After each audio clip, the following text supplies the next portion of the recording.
Hello students, कैसे हैं आप सभी। डियर स्टूडेंट्स, लास्ट वीडियो में हमने प्रॉब्लम्स ऑन क्वाड्रेटिक इक्वेशंस के ऊपर एक्सरसाइज 6 की थी हमने, और उस एक्सरसाइज के क्वेश्चन नंबर 27 तक हमने कर लिया था। आज हम उसके आगे की जो एक्सरसाइज है उसको स्टार्ट कर रहे हैं। ओके स्टूडेंट, तो क्वेश्चन नंबर, सबसे पहले क्वेश्चन नंबर 28 ध्यान से देखिए। क्वेश्चन नंबर 28 क्या कह रहा है कि हमारे पास एक रेक्टेंगुलर फील्ड है और उसकी जो लेंथ और ब्रेथ है उसका रेशो 3:2 है।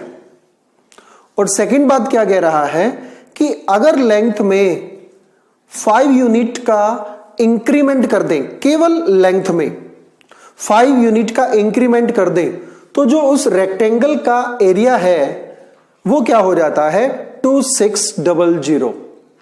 आपको बताना है कि जो वो रेक्टेंगल है उसकी ब्रेथ क्या है। ओके स्टूडेंट, तो ध्यान से देखिए। सबसे पहले क्या कह रहा है कि जो लेंथ और ब्रेथ है इनका रेशो क्या है 3:2। तो ध्यान से देखो, तो सपोज कि हमारे पास ये एक रेक्टेंगल है। अब जैसा कि ये रेक्टेंगल में कह रहा है कि लेंथ और ब्रेथ का रेशो 3:2 है। अब जब लेंथ और ब्रेथ का रेशो 3:2 है तो हम उसको क्या मान लेंगे, लेंथ को 3x और ब्रेथ को 2x। ओके स्टूडेंट, तो ध्यान से देखिए। सबसे पहले मैं क्या मान रहा हूं, late length of the rectangle कितना मान लिया हमने, मीटर में दिया हुआ है तो मीटर में 3x metre. Therefore breath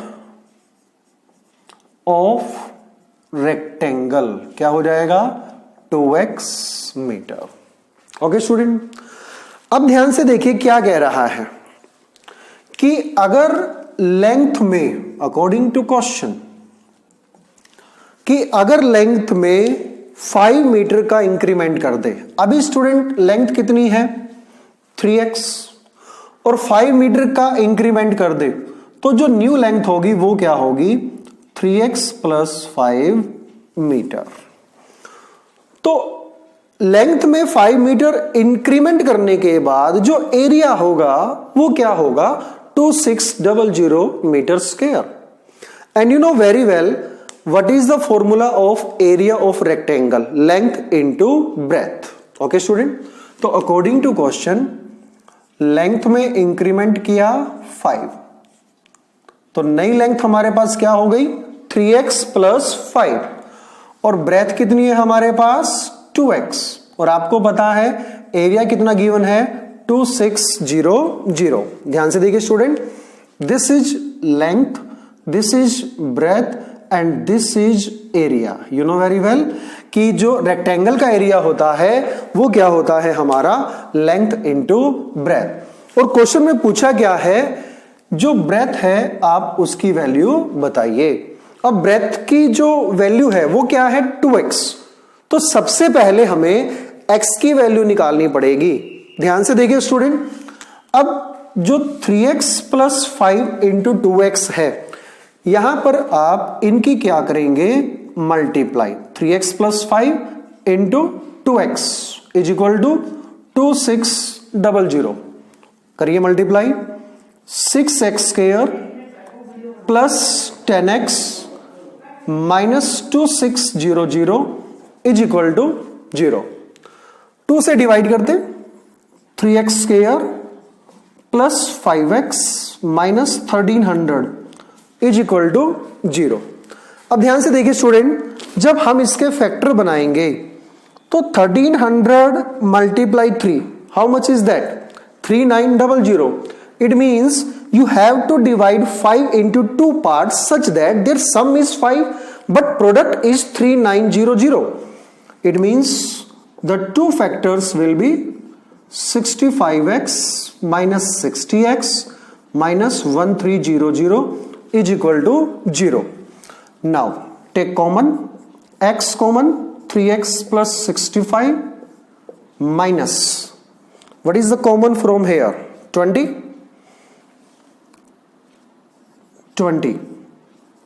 3x plus 65 is equal to 0। तो जो टू फैक्टर्स आ रहे हैं यहां पर 3x plus 65 into x minus 20 is equal to 0। अब ध्यान से देखिए स्टूडेंट, यहां से जो x की वैल्यू आएगी वो क्या आएगी हमारी negative. And you know very well कि जो लेंथ है हमारी या ब्रेथ है हमारी, क्योंकि डिस्टेंस की फॉर्म में होती है, it can not be negative. That's why we will take x is equal to 20। x is equal to 20. And what was our task? Our task was to find the breadth of the rectangular field. Okay. And what is the formula? What is the way to find the breadth of the rectangular field? If x is equal to 20 meter and breadth is given 2x. Now, breadth of rectangle, that is 2x, x is equal to 20, it means 40 metre. Okay student, तो ये था हमारा question number 28। Question number 29 देखिए students, question number 29 में क्या कह रहा है कि हमारे पास एक रेक्टेंगुलर प्लॉट है और उस रेक्टेंगुलर प्लॉट का जो पैरामीटर है वो है 114 मीटर और जो एरिया है वो है 810 स्क्वायर मीटर।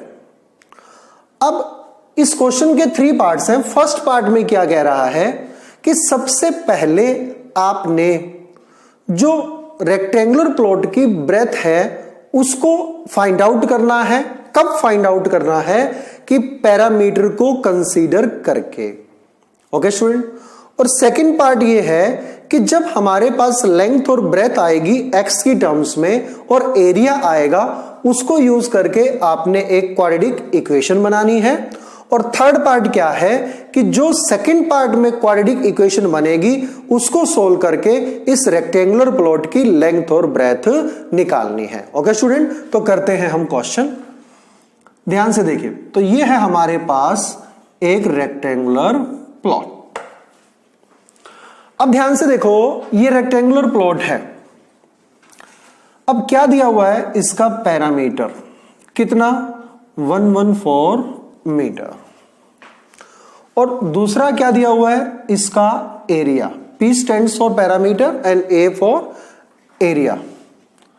810 metre square. अब फर्स्ट पार्ट में क्या कह रहा है कि आप इसकी लेंथ को x मान लीजिए। लेंथ को क्या मान लें? x metre. तो आपने पैरामीटर को कंसीडर करते हुए इसकी ब्रेथ निकालनी है इन टर्म्स ऑफ x। अब ध्यान से देखो, हमने क्या माना हुआ है यहां पर? लेंथ ऑफ रेक्टेंगल कितना है? x metre. Let the breadth of rectangle, breadth को मैं मान लेता हूं b metre. b stands for breadth. अब देखिए स्टूडेंट, आपको पता है कि जो पैरामीटर का फॉर्मूला है हमारा वो क्या होता है? 2 into length plus breadth. Parameter होता क्या है कि जो टोटल बाउंड्री होती है हमारी उसकी लेंथ। अगर आप इस ब्रेथ को b मान लेंगे तो चारों साइड्स को आपने ऐड करना पड़ेगा।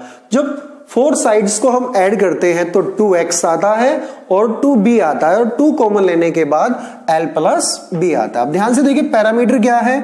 114, 2 लेंथ प्लस ब्रेथ। अब ध्यान से देखो, लेंथ क्या है? x, ब्रेथ क्या है? b। 2 से डिवाइड किया 57 x प्लस b। अब हमें निकालना क्या है? ब्रेथ निकालनी है इन टर्म्स ऑफ x। तो 57 minus x is equal to b। ये है हमारा स्टूडेंट फर्स्ट पार्ट। अब सेकंड क्या कह रहा है कि लेंथ, ब्रेथ और एरिया को यूज करके हमने एक क्वाड्रेटिक फॉर्म बनानी है। क्लियर है? और उसके बाद थर्ड पार्ट में क्या है? इस रेक्टेंगुलर प्लॉट की लेंथ और ब्रेथ निकालनी है। अब ध्यान से देखो स्टूडेंट, अब लेंथ को यूज करना है ब्रेथ को यूज करना है और एरिया को यूज करना है। अब लेंथ क्या है, x, ब्रेथ क्या है, अब ब्रेथ ये वाली 57 माइनस x, एरिया क्या है 810। आपको पता है what is the formula of area, length into breadth is equal to area. अब आप यहां पर इस क्वाड्रेटिक फॉर्म को सोल्व करेंगे, 57x minus x square is equal to 810। अब ध्यान से देखिए 57x minus x square minus 810 is equal to 0। मैंने ये क्वाड्रेटिक इसलिए बोला था क्योंकि यहां पर डिग्री कितनी है 2 है। अब इसको सोल्व करते हैं, माइनस कॉमन ले लेते हैं, x square minus 57x plus 810 is equal to 0।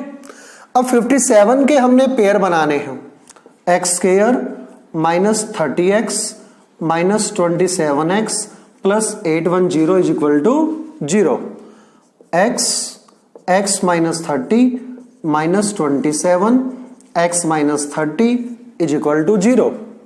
ध्यान से देखिए स्टूडेंट, तो x कितना आ गया हमारे पास 30 और x कितना आ गया 27। अब ध्यान से देखिए स्टूडेंट, x की दोनों ही वैल्यू हम क्या करेंगे, कंसीडर करेंगे। अब सपोज x हमारा 30 मीटर है, x हमारा 30 मीटर है, और सेकंड केस क्या है, x हमारा 27 मीटर है। तो जो x 30 मीटर है तो लेंथ क्या हो गई हमारी 30, और ब्रेथ क्या हो गई, ध्यान रखें x की वैल्यू इस फॉर्मूले में पुट करेंगे 57 माइनस 30, तो ब्रेथ क्या हो गई हमारी 27, और x 27 पुट करेंगे तो ब्रेथ क्या हो गई 30 मीटर। ओके स्टूडेंट, तो जो इस रेक्टेंगल की लेंथ और ब्रेथ थी हमारी वो क्या होंगी, हमारे पास x की वैल्यू आई है 30, b की वैल्यू आई है 27 और 27 है तो 30, ये दोनों ही वैल्यू 27 और 30 मीटर क्या होगी, इस रेक्टेंगुलर प्लॉट की लेंथ और ब्रेथ होगी। ओके स्टूडेंट, ये था हमारा question number 29। Next student question number 32 देखिए, क्या कहता है क्वेश्चन नंबर 32 कि एक shopkeeper buys x books for ₹720, कि एक शॉपकीपर 720 रुपीज में एक्स बुक्स खरीदता है। एक्स का मतलब नंबर ऑफ बुक्स, कितनी भी हो, 1 हो सकती हैं, 2, 3, 4, 5 what ever it might be. उसके बाद फर्स्ट पार्ट देखिए क्या कहता है कि टोटल 720 रुपीज है, बुक्स कितनी खरीदी है x. First part so simple कि find the cost of 1 book, एक बुक की कॉस्ट निकालिए। आपको पता है टोटल अमाउंट 720 रुपए है, एक्स बुक खरीदी है, तो एक बुक की कॉस्ट निकालने के लिए क्या करना पड़ेगा, हमें टोटल कॉस्ट को नंबर ऑफ बुक से डिवाइड करना पड़ेगा। लेकिन जो इसका सबसे इंपॉर्टेंट पार्ट है, बोर्ड पॉइंट ऑफ व्यू भी ये काफी इंपॉर्टेंट क्वेश्चन है, वो क्या है कि जब वो शॉपकीपर से बात करता है तो शॉपकीपर क्या कहता है कि अगर इस बुक की कॉस्ट, एक बुक की कॉस्ट 5 रुपीज कम होती तो 720 रुपीज में 2 बुक्स और आ जाती। सिंपल सी बात है, जब प्राइस कम होगा, आपके पास 720 है, एक बुक का प्राइस कम हो गया है तो आप ज्यादा बुक परचेज कर सकते हैं। तो प्राइस कितना कम हुआ है 5 रुपीज, बुक्स कितनी ज्यादा परचेज कर सकते हैं 2। तो क्वेश्चन को सोल्व करते हैं और x की वैल्यू को फाइंड आउट करते हैं। देखिए यहां पर सबसे पहले जो टोटल अमाउंट है वो कितना है ₹720। ओके, और उसके बाद टोटल नंबर ऑफ बुक्स वो कितनी है x। अब सपोज मैं आपको यूं कह दूं कि 720 रुपए में 10 किताबें आती हैं, तो एक बुक का कॉस्ट क्या होगा 720 डिवाइड बाय 10 72। तो ऐसे ही 720 में x बुक्स आती हैं तो एक बुक का कॉस्ट क्या होगा, ये है हमारा first part, cost of one book क्या होगा, टोटल कॉस्ट कितना है, टोटल रुपीज, टोटल अमाउंट कितना है 720 और टोटल नंबर ऑफ बुक्स कितनी है x, तो कॉस्ट ऑफ वन बुक क्या होगा रुपीज 720 बाय x। अब ध्यान से देखो ये कॉस्ट है। अब आगे सेकंड पार्ट में क्या कह रहा है कि अगर पर बुक जो कॉस्ट है वो 5 रुपीज कम हो जाए, पर बुक जो कॉस्ट है वो 5 रुपीज कम हो जाए तो 2 बुक्स और परचेज की जा सकती हैं। ध्यान से देखिए इक्वेशन 720 बाई एक्स, ये एक बुक का कॉस्ट है। अब इस एक बुक के कॉस्ट में 5 रुपीज और कम हो गए तो कितनी बुक परचेज की जा सकती हैं 720 upon x plus 2। Okay student, अब ये हमारे पास इक्वेशन है और इसको हम क्या करेंगे सोल्व करेंगे। ये बात ध्यान से देखिए स्टूडेंट, 720 अपॉन एक्स प्लस 2, पहले x थी अब 2 बुक और ज्यादा खरीद ली गई यानी कि x प्लस 2। अब हम सिंपली इस इक्वेशन को सोल्व करेंगे और x की वैल्यू जो है वो फाइंड आउट करेंगे। तो 720 minus 5x is equal to 720 upon x plus 2, cross multiply 720x plus 1440, 720 की मल्टीप्लाई दोनों के साथ minus 5x square minus 10x is equal to 720x। अब ध्यान से देखिए स्टूडेंट, 720x दोनों में यहां से क्या कर रहा हूं कैंसल, और जो हमारे पास इक्वेशन रहती है वो रह गई है minus 5x square minus 10x plus 1440 is equal to 0।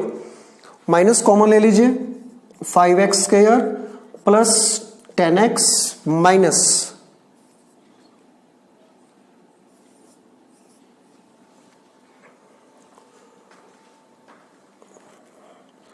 5 से डिवाइड किया 288 इज इक्वल टू 0। अब ध्यान से देखिए student, 5x square plus 10x minus 288 is equal to 0। अब हमने इसके 2 टुकड़े करने हैं। ध्यान से देखो कैसे करेंगे। सबसे पहले यहां पे देखो minus 5x square minus 10x plus 1440, minus common लिया 5x स्क्वायर प्लस 10x, अभी तो माइनस कॉमन लिया है जस्ट, तो यहां पर ये आएगा। अब 5 से डिवाइड करते हैं तो क्या रहेगा हमारे पास x square plus 2x minus 288 is equal to 0। अब देखिए स्टूडेंट पेयर बनाइए, x स्क्वायर प्लस 16 और 18x minus 16x minus 288 is equal to 0।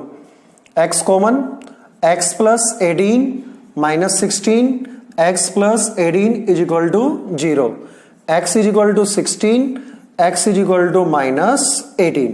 अब ध्यान से देखिए student, x is equal to minus 18 है तो आपको पता है ये तो हमारा नेगेटिव नहीं हो सकता, x की वैल्यू नेगेटिव में नहीं आ सकती क्योंकि x क्या है हमारे पास total number of books, total number of books can not be negative, तो x की वैल्यू क्या है 16। इसका मतलब टोटल नंबर ऑफ बुक्स वो क्या होगी हमारी 16 होंगी, और आप इसको चेकआउट भी करके देख सकते हैं। ध्यान से देखिए x की वैल्यू 16 है, 720 बाई 16 कितना होता है 45 माइनस 5, LHS 40 है हमारा, RHS देखिए 16 प्लस 2 18 जब 720 से डिवाइड में आएगा तो भी क्या आएगा 40, तो ये राइट है क्वेश्चन हमारा। तो कहने का मतलब क्या है कि जो total number of books I हैं वो कितनी होगी 16, और ये था हमारा question number 32। Next student question number 34 देखिए। 34 क्या कह रहा है कि कुछ स्टूडेंट्स ने पिकनिक की प्लानिंग की और जो टोटल पिकनिक के लिए जो बजट था, जो एक्सपेंसेस थे वो थे ₹2400, लेकिन प्लानिंग करने के बाद 8 स्टूडेंट्स उस पार्टी में अब्सेंट रहे, due to some reasons they could not go to the party. तो इसका रिजल्ट क्या हुआ कि जो पर कैंडिडेट पर हेड बजट था, जो एक बच्चे ने अमाउंट भरना था, कुछ स्टूडेंट्स अब्सेंट हो गए, 8 स्टूडेंट अब्सेंट हो गए, तो उससे वो बजट 50 रुपीज पर हेड क्या हो गया, इंक्रीज। यानी कि जितना उन्होंने पहले देना था उससे 50 रुपए ज्यादा। किस कारण से? क्योंकि कुछ बच्चे क्या रहे थे, अब्सेंट रह गए थे। ओके स्टूडेंट, तो आपको बताना है स्टार्टिंग में कितने स्टूडेंट्स ने, how many of the students plan the picnic, starting में कितने स्टूडेंट्स ने पिकनिक को प्लान किया था। तो हम कितने स्टूडेंट ने पिकनिक को प्लान किया था इसी को लेट कर लेते हैं। ध्यान से देखिए, let the number of students who planned picnic, who planned picnic, कितना, x। Total budget, total budget, total budget का मतलब क्या है कि x स्टूडेंट्स ने कितना रुपीस डिपॉजिट करना था, रुपए 2400, 2400। अब x स्टूडेंट्स पार्टी में नहीं गए, they fail to join the party. यानी कि टोटल जिन्होंने पिकनिक प्लान की थी वो थे हमारे पास x, और 8 स्टूडेंट पिकनिक में नहीं गए। तो इसका मतलब आप क्या लिखेंगे, number of students who went for the party, who went into the party, कि जितने कैंडिडेट्स ने पार्टी को ज्वाइन किया, कितनों ने किया, टोटल x थे, 8 अब्सेंट थे, तो कितना रह गया, x - 8। ओके स्टूडेंट, क्योंकि ये स्टूडेंट है, इसकी कोई यूनिट नहीं है, काउंटिंग होता है, और ये अमाउंट है तो इसकी यूनिट क्या है, रुपीस। अब फर्क क्या पड़ा, अब देखा ध्यान से स्टूडेंट, हमारे पास 2 केस है, 2400 रुपीज है। आपको पता है कम स्टूडेंट्स में डिवाइड होंगे तो ज्यादा अमाउंट होगा, और 2400 ज्यादा स्टूडेंट में डिवाइड होंगे तो अमाउंट कम होगा। एक बार फिर से, पहला केस क्या है कि 2400 रुपीज x - 8 स्टूडेंट में डिवाइड हुए, ये अमाउंट ज्यादा है। दूसरा केस क्या है, 2400 रुपीज x स्टूडेंट्स में, क्योंकि x ज्यादा थे, ज्यादा स्टूडेंट ने 2400 कलेक्शन किया है, तो इसका मतलब एक स्टूडेंट का जो एक्सपेंसिज है, जो शेयर है, वो क्या है, कम है। कितना डिफरेंस है, 50 रुपीज।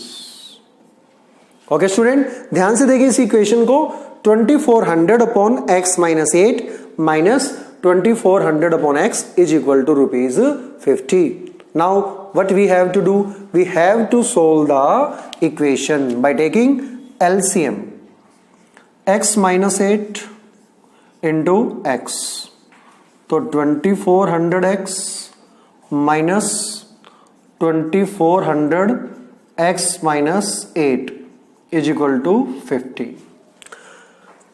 क्रॉस मल्टीप्लाई करते हैं, सोल्व करते हैं पहले इसको, 2400x माइनस 2400x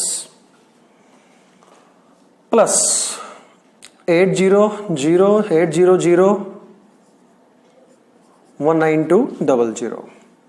अपॉन में x square minus 8x is equal to 50।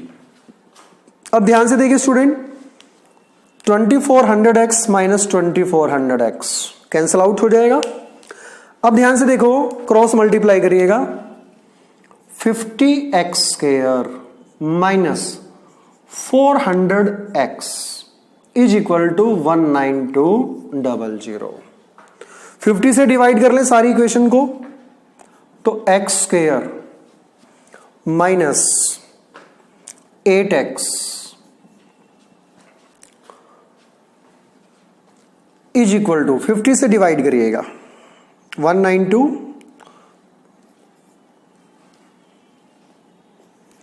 384 और साथ में हाँ जी 384 फैक्टर बनाइएगा। क्वाड्रेटिक इक्वेशन आपके पास है x square minus 8x minus 384 is equal to 0। Pair देखिए स्टूडेंट क्या बनेंगे, 8x है 384 16 और 24 384 yes x square minus 24x plus 16x minus 384 is equal to 0। x minus 24 plus 16 x minus 24 is equal to 0। x is equal to minus 16 x is equal to 24।